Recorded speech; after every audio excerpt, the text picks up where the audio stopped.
আসসালামু আলাইকুম। আজকে আমরা পঞ্চম শ্রেণীর ইসলাম শিক্ষা বইয়ের অধ্যায় ৩ এর অনুশীলনীর যে প্রশ্নগুলো রয়েছে সেগুলো নিয়ে আলোচনা করব। আজকের এই ক্লাসে আমরা অধ্যায় ৩ নৈতিক ও মানবিক গুণাবলী অর্জন, এই অধ্যায়টির যে অনুশীলনীর প্রশ্নগুলো রয়েছে ১ থেকে ৬ পর্যন্ত সেগুলোর উত্তর আমরা করার চেষ্টা করব। প্রথমেই এখানে আমরা দেখতে পাচ্ছি যে এখানে আমাদেরকে একটি প্রশ্ন দিয়েছে, সেটা হচ্ছে সঠিক উত্তরের পাশে টিক চিহ্ন দিয়ে, অর্থাৎ এগুলো ক থেকে পর্যন্ত আমাদেরকে 5টি প্রশ্ন দিয়েছে, যেগুলোর উত্তর আমাদের মনে হবে যে সঠিক, সেগুলোর পাশে আমরা টিক চিহ্ন দেবো। এখন আমরা এই প্রশ্নগুলোর উত্তর করার চেষ্টা করব। এখানে আমরা ক নম্বরে দেখতে পাচ্ছি যে বলেছে আত্মত্যাগ কি। এখানে অপশনগুলো দেখি আমরা।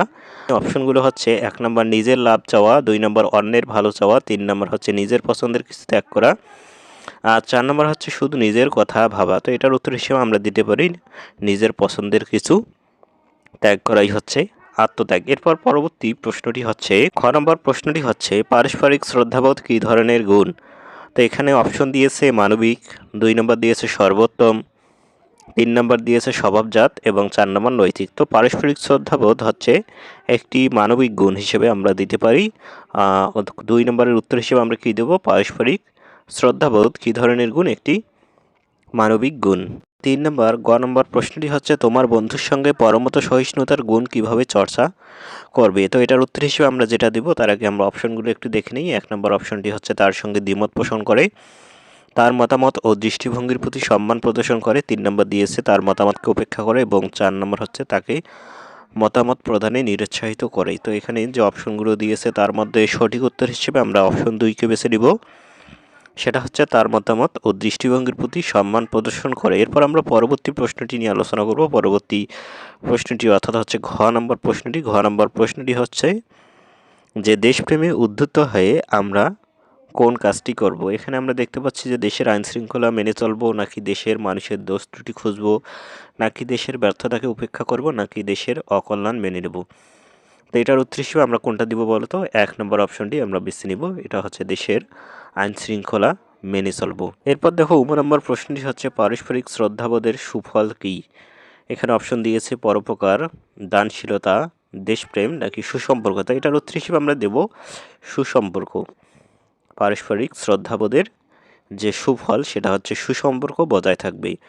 তো আমরা দেখলাম 1 নম্বরের উত্তর। এখন আমরা 2 নম্বর শূন্যস্থান পূরণ করো, এই উত্তরগুলো নিয়ে আলোচনা করব। এখানে আমাদেরকে 5টি শূন্যস্থান দিয়েছে। ক নম্বরটি আমরা দেখি, আত্মত্যাগ আমাদের ড্যাশ ও সামাজিক দায়িত্ববোধে জাগ্রত করে। তো এটার উত্তর হিসেবে আমরা দেব আত্মত্যাগ আমাদের নৈতিক ও সামাজিক দায়িত্ববোধ জাগ্রত করে। এখানে আমরা কি দেব, নৈতিক।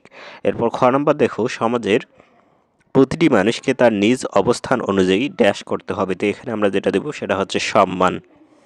এরপর গ নম্বর প্রশ্নটি হচ্ছে আমরা অন্যের মতামত ও দৃষ্টিভঙ্গির প্রতি ড্যাশ প্রদর্শন করব। এখানেও আমরা দেব সম্মান। তো খ এবং খ নাম্বার যে প্রশ্ন শূন্যস্থানটি সেটাতে আমরা কি লিখব, সম্মান লিখব। এরপর দেখো ঘ নম্বর দেশপ্রেমে উদ্ধৃত হয়ে আমরা ড্যাশ পরিবেশ বজায় রাখবো। তো এখানে আমরা দিতে পারি দূষণমুক্ত পরিবেশ বজায় রাখবো। দেশপ্রেমে উদ্ধৃত হয়ে আমরা দূষণমুক্ত পরিবেশ বজায় রাখবো। এরপর নম্বর প্রশ্নটি হচ্ছে পারস্পরিক শ্রদ্ধাবোধ হলো মানুষ হিসেবে একে অপরকে সম্মান ও মূল্যায়ন করা। এখানে আমরা কি দিব, মূল্যায়ন। তো এটাই হচ্ছে তোমাদের শূন্যস্থান পূরণ করো, এটার উত্তর।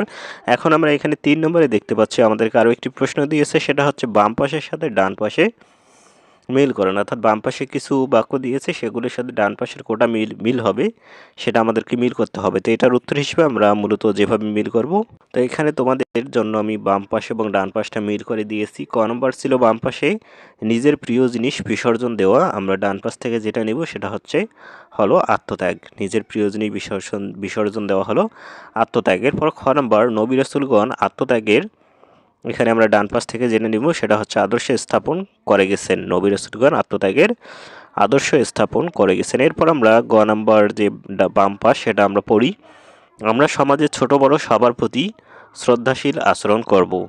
এটা হচ্ছে ডান পাশ এবং এটা হচ্ছে বাম পাশ। এরপর ঘ নম্বর দেশপ্রেমে উদ্ধৃত হয়ে আমরা দেশের উন্নয়নে অবদান রাখতে পারি। এরপর নম্বর প্রশ্নটি হচ্ছে আমরা অন্যের মতের সাথে একমত না হলেও তার মতের প্রতি সম্মান প্রদর্শন করবো। তো এটাই হচ্ছে তোমাদের ডান পাশ এবং বাম পাশের মিলকরণ। আশা করি তোমরা বিষয়টি বুঝতে পেরেছো। তো এখন আমরা এখানে এখানে আমাদেরকে যেটা দিয়েছে সেটা হচ্ছে শুদ্ধ অশুদ্ধ নির্ণয়। আমাদেরকে ক থেকে উম পর্যন্ত উপরের যে অধ্যায়টি আমরা পড়লাম সেই অধ্যায়ের আলোকে 5টি বাক্য দিয়েছে। এই 5টি বাক্য আমরা পড়বো, পড়ার পর যে বাক্যটি সঠিক হবে সেটাতে আমরা শুদ্ধ লিখবো এবং যে বাক্যটি অশুদ্ধ হবে সেটাতে আমরা অশুদ্ধ লিখবো। তো আমরা একটা একটা করে বাক্যগুলো পড়ে দেখি এগুলো শুদ্ধ নাকি অশুদ্ধ। তো ক নম্বর বাক্যটি হচ্ছে নৈতিক ও মানবিক গুণাবলীর চর্চা অত্যন্ত গুরুত্বপূর্ণ। তো এটা হচ্ছে শুদ্ধ, কারণ নৈতিক ও মানবিক গুণাবলী খুবই গুরুত্বপূর্ণ। এরপর দেখো খ নাম্বার হচ্ছে আত্মত্যাগ আমাদের জীবনে দুঃখ কষ্ট বয়ে আনে। এটা আমরা দিব অশুদ্ধ, কারণ আত্মত্যাগ আমাদের জীবনে দুঃখ কষ্ট বয়ে আনে না, বরং একটা সুসম্পর্ক ভালো একটা বিষয় আমরা এই আত্মত্যাগের মাধ্যমে কিন্তু পেতে পারি। এরপর দেখো গ নম্বরে মানুষ হিসেবে সবাই সমানভাবে সম্মানীয় নয়। তো এটার উত্তর হিসেবে আমরা দেব অশুদ্ধ, কারণ মানুষ হিসেবে সবাই কিন্তু নিজ নিজ যোগ্যতা অনুযায়ী সম্মান পাবেই। এটাই হচ্ছে মূলত, এটা গ নম্বরটা আমরা কি দেবো অশুদ্ধ। এরপর ঘ নম্বর আমরা দেব দেশকে ভালোবাসা ও দেশের কল্যাণে কাজ করা আমাদের একান্ত কর্তব্য। এটা আমরা যেটা দেবো সেটা হচ্ছে শুদ্ধ। এরপর উম নম্বর দেশপ্রেম আমাদের সাম্য ও মানবাধিকার প্রতিষ্ঠায় উদ্ধত করে। তো এটাও আমরা দেব শুদ্ধ। তো আমরা 4 নম্বর শুদ্ধ অশুদ্ধ নির্ণয় করলাম। এখন আমরা এখানে দেখতে পাচ্ছি যে আমাদেরকে 5 এবং 6 নম্বর আমাদেরকে প্রশ্ন দিয়েছে, এগুলোর উত্তর আমরা করার চেষ্টা করব। 5 নম্বর হচ্ছে সংক্ষিপ্ত প্রশ্ন এবং 6 নম্বর হচ্ছে বর্ণনামূলক প্রশ্ন। প্রথমে আমরা সংক্ষিপ্ত প্রশ্নগুলোর উত্তর করব, তারপর আমরা এখানে যে বর্ণনামূলক প্রশ্নগুলো রয়েছে সেগুলোর উত্তর করার চেষ্টা করব। তো সংক্ষিপ্ত প্রশ্নের প্রথম প্রশ্নটি ছিল আত্মত্যাগ কী। তো এটার উত্তর হিসেবে আমরা যেটা দিতে পারি নিজের পছন্দের কিছু ত্যাগ করা বা অন্যের ভালোর জন্য নিজের প্রয়োজন ছেড়ে দেওয়াকে আত্মত্যাগ বলে। এরপর খ নম্বর প্রশ্নটি ছিল আত্মত্যাগের দুটি উদাহরণ লেখো। তো এটার উত্তর হিসেবে আমরা যেটা দেবো সেটা হচ্ছে আত্মত্যাগের দুটি উদাহরণ হলো, 1 নম্বর আমরা যেটা দিব সেটা হচ্ছে হজরত আবু তালহা রাদিয়াল্লাহু তাআলা এর প্রিয় বাগান দান করা এবং হজরত আবু বকর রাদিয়াল্লাহু তাআলা এর যুদ্ধের সময় তার সকল সম্পদ দান করা। এই দুটো কিন্তু দুটি আত্মত্যাগের উদাহরণ, যেটা আমরা তোমাদের পাঠ্য বইয়ে দেখেছিলাম। তো এরপর দেখো পরমত সহিষ্ণুতার দুটি সুফল লেখো, অথবা এই যে প্রশ্নটি তোমরা যে দিয়েছো আত্মত্যাগের দুটি উদাহরণ, এটাকে আমরা অন্যভাবেও দিতে পারি, নিজের প্রিয় বস্তু ত্যাগ করা বা নিজের জন্য অন্যের জন্য নিজের কিছু দান করা। এটাও কিন্তু আমরা এই দুটো আমরা দিতে পারি, বা এই উত্তরটি আমরা ওই যে কোনোভাবেই দিতে পারি। এরপর গ নম্বর প্রশ্নটি দেখো পরমত সহিষ্ণুতার দুটি সুফল লেখো। এটার উত্তর হিসেবে আমরা দেব পরমত সহিষ্ণুতার দুটি সুফল হলো, এক সমাজে শান্তি শৃঙ্খলা ও সম্প্রীতি বজায় রাখা এবং থাকে, এবং 2 নম্বর হচ্ছে মানুষের মধ্যে সংঘাত ও হিংসা কমে যায়। তো এরপর আমরা ঘ নম্বর প্রশ্নটি দিয়ে উত্তর করব। ঘ নম্বর প্রশ্নটি হচ্ছে পরিবারে পারস্পরিক শ্রদ্ধাবোধ চর্চার দুটি উদাহরণ লেখো। তো এটার উত্তর হিসেবে আমরা দেব পরিবারে পারস্পরিক শ্রদ্ধাবোধ চর্চার দুটি উদাহরণ হলো, 1 নম্বর আমরা দেব বাবা মাকে সম্মান করা ও তাদের কথা মেনে চলা। 2 নম্বর আমরা যেটা দিব সেটা হচ্ছে বড়দের সালাম দেওয়া ও ছোটদের স্নেহ করা। এরপর সবশেষ সংক্ষিপ্ত উত্তর প্রশ্ন বা 5 নম্বরের সবশেষ প্রশ্নটি হচ্ছে দেশপ্রেম কী। তো এটার উত্তর হিসেবে আমরা যেটা দেবো সেটা হচ্ছে নিজের দেশ এবং দেশের মানুষকে ভালোবাসা ও তাদের কল্যাণে কাজ করাই হচ্ছে দেশপ্রেম। এটার উত্তর হচ্ছে এটা। এখন আমরা যে 6 নম্বর আমাদের প্রশ্নগুলো রয়েছে বর্ণনামূলক প্রশ্ন, সেগুলোর উত্তর নিয়ে আলোচনা করব। বর্ণনামূলক প্রশ্নের প্রথম প্রশ্নটি ছিল আত্মত্যাগের উপকারিতা সম্পর্কে একটি তালিকা তৈরি করতে। এটার উত্তর হিসেবে আমরা যেটা দিতে পারি সেটা হচ্ছে আত্মত্যাগ একটি মহৎ মানবিক গুণ যা ব্যক্তি সমাজ জীবনে ইতিবাচক প্রভাব ফেলে। এর উপকারিতাগুলো হলো আল্লাহর সন্তুষ্টি অর্জন, আত্মত্যাগের মাধ্যমে মহান আল্লাহর সন্তুষ্টি ও সওয়াব অর্জিত হয়। এরপর আমরা যেটা দিতে পারি সেটা হচ্ছে তোমরা 1 নম্বর 2 নম্বর দিয়েও দিতে পারো। এখানে 2 নম্বর তোমরা যেটা দিবে সেটা হচ্ছে নৈতিক ও সামাজিক দায়বদ্ধতা। এটি আমাদের মধ্যে নৈতিক ও সামাজিক দায়িত্ববোধ জাগ্রত করে। এখানে যে সুন্দর মতো যেটা আছে সেটা তোমরা না দিয়ে এখানে কি দিবে, এখানে একটা দাড়ি তোমরা দিবে, বাক্য শেষ হলে একটা করে দাড়ি দিবে। সম্প্রীতি বৃদ্ধি, সমাজের অভাবী ও দুঃখী মানুষের সাহায্যে এগিয়ে আসার ফলে ভ্রাতৃত্ব ও সামাজিক সম্প্রীতি বৃদ্ধি পায়। এরপর তোমরা যেটা দিবে সেটা হচ্ছে পরার্থপরতা বৃদ্ধি, নিজের স্বার্থ ত্যাগ করে অন্যের কল্যাণে কাজ করার মাধ্যমে প্রকৃত মানুষ হিসেবে গড়ে ওঠা যায়।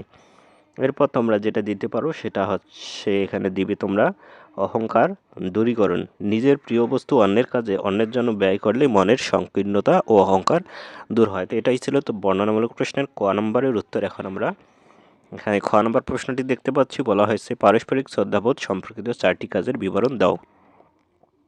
তো এটার উত্তর হিসেবে আমরা যেটা দিব সেটা হচ্ছে পারস্পরিক শ্রদ্ধাবোধ চর্চায় আমরা নিচের 4টি কাজ করতে পারি। তো আমরা যে 4টি কাজ করব সেগুলো হচ্ছে, 1 নম্বর আমরা যেটা দিব সেটা হচ্ছে ছোট বড় সবাইকে সম্মান করা, পরিবার ও সমাজে ছোটদের স্নেহ করা এবং বড়দের যথাযথ সম্মান প্রদর্শন করা আমাদের দায়িত্ব। এরপর 2 নম্বরে দিবে মতামতকে গুরুত্ব দেওয়া, অন্যের মতামত, অনুভূতি ও অধিকারের প্রতি শ্রদ্ধাশীল থাকা এবং কারো মতের ভিন্নতা থাকলেও তাকে তুচ্ছ না করা। এরপর 3 নম্বরে যেটা দিতে পারো সেটা হচ্ছে নম্র আচরণ, কারোর সঙ্গে খারাপ ব্যবহার না করা এবং সবার সঙ্গে বিনয়ী ও শ্রদ্ধাশীল থাকা। এরপর তোমরা সবশেষে 4 নম্বরে যেটা দিতে পারো সেটা হচ্ছে অন্যের পছন্দকে প্রাধান্য দেওয়া, মানুষ হিসেবে একে অপরকে মূল্যায়ন করা এবং অন্যের পছন্দ অপছন্দকে বিবেচনায় নেওয়া। তো এটাই হচ্ছে তোমাদের যে এখানে খ নম্বর প্রশ্নটি ছিল সেটার উত্তর। এখন আমরা গ নম্বর প্রশ্নটি দেখব।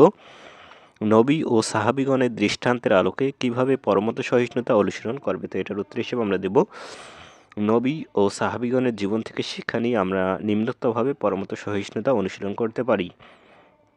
তো আমরা 1 নম্বরে যেটা দিতে পারি সেটা হচ্ছে সংখ্যাগরিষ্ঠের মতকে সম্মান। উহুদ যুদ্ধের সময় মহানবী সাল্লাল্লাহু আলাইহি ওয়াসাল্লাম নিজের মতের বিপরীতে গিয়ে যুবক সাহাবীদের মতানুসারে মদিনায় বাইরে গিয়ে যুদ্ধ করার সিদ্ধান্ত নিয়েছিলেন। আমরাও এভাবে অন্যের যুক্তিযুক্ত মতকে গ্রহণ করব। এরপর আমরা যেটা দিতে পারি সেটা হচ্ছে ভুল স্বীকার ও অন্যের যুক্তি গ্রহণ। হযরত উমর রাদিয়াল্লাহু তাআলা মহারণা বিষয়ে একজন নারীর ভিন্ন মতকে সঠিক বলে গ্রহণ করেছিলেন এবং নিজের মত প্রত্যাহার করেছিলেন। আমাদের উচিত সত্যকে মেনে নেওয়ার মানসিকতা রাখা। এরপর আমরা যেটা দিতে পারি সেটা হচ্ছে বিদ্বেষ পরিহার, অন্যের ধর্ম বা বিশ্বাসে আঘাত না দিয়ে ধৈর্য ও সহনশীলতার সাথে কথা শোনা। এরপর আমরা যেটা দিতে পারি যৌক্তিক আলোচনা, মতবিরোধ হলে ঝগড়া না করে যুক্তিপূর্ণ আলোচনার মাধ্যমে সমাধান করা। এখন আমরা যে প্রশ্নটি নিয়ে আলোচনা করব সেটা হচ্ছে ঘ নম্বর প্রশ্ন। ঘ নম্বর প্রশ্নটি হচ্ছে দেশপ্রেম সম্পর্কে একটি অনুচ্ছেদ লেখো। তো এটার উত্তর হিসেবে আমরা যেটা দিতে পারি সেটা হচ্ছে দেশপ্রেম একটি মহৎ মানবিক গুণ। মানুষ যে ভূখণ্ডে জন্মগ্রহণ করে বা স্থায়ীভাবে বসবাস করে সে দেশের প্রতি তার গভীর মমতা ও ভালোবাসাই হলো দেশপ্রেম। এখানে আমি আবারও বলছি, শূন্যগুলোর জায়গায় তোমরা একটা করে দাড়ি দিবে। ইসলামে দেশপ্রেমের গুরুত্ব অপরিসীম। আমাদের মহানবী সাল্লাল্লাহু আলাইহি ওয়াসাল্লাম নিজের জন্মভূমিকে মক্কাকে অত্যন্ত ভালোবাসতেন এবং হিজরতের সময় অশ্রুসজল চোখে মক্কার প্রতি তার গভীর মমতাবোধ প্রকাশ করেছিলেন। দেশপ্রেম আমাদের দেশের আইন মেনে চলতে ও দেশের স্বাধীনতা ও সার্বভৌমত্ব রক্ষা করতে এবং সামাজিক ঐক্য বজায় রাখতে উদ্বুদ্ধ করে। একজন প্রকৃত দেশপ্রেমিক দেশের উন্নয়নের জন্য কাজ করে এবং দেশের পরিবেশ ও সম্পদ রক্ষায় সচেষ্ট থাকেন। এটা হচ্ছে ঘ নম্বর। এখন আমরা সবশেষ বর্ণনামূলক প্রশ্নের উত্তরটি দেখার চেষ্টা করব।